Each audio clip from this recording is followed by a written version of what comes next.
March 6ರಂದು ರಾಜ್ಯ budget ಮಂಡನೆ. 17ನೇ ಬಾರಿ ಬಜೆಟ್ ಮಂಡಿಸಲಿರುವ ಸಿದ್ದರಾಮಯ್ಯ. ವಿವಿಧ ಯೋಜನೆಗಳ ನಿರೀಕ್ಷೆಯಲ್ಲಿರುವ ಕೊಡಗು ಜನರು.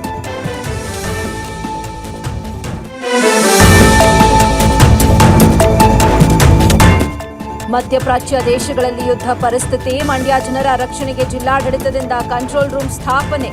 ಕುಟುಂಬ ಸದಸ್ಯರು ಆತಂಕಕ್ಕೆ ಒಳಗಾಗದಂತೆ ಮನವಿ.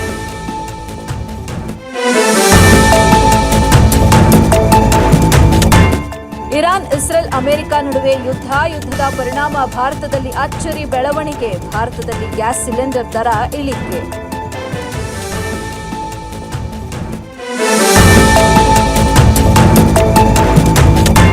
ಮಂಡ್ಯ ಮಿಮ್ಸ್ ವಿರುದ್ಧ ಅಕ್ರಮ ಅವ್ಯವಹಾರ ಆರೋಪ. ಸೂಕ್ತ ತನಿಖೆಗೆ ಆಗ್ರಹಿಸಿ ರೈತ ಸಂಘದಿಂದ ಹೋರಾಟ. ಮಿಮ್ಸ್ ಆವರಣದಲ್ಲಿ ಧರಣಿ ಕುಳಿತ ಪ್ರತಿಭಟನಾಕಾರರು.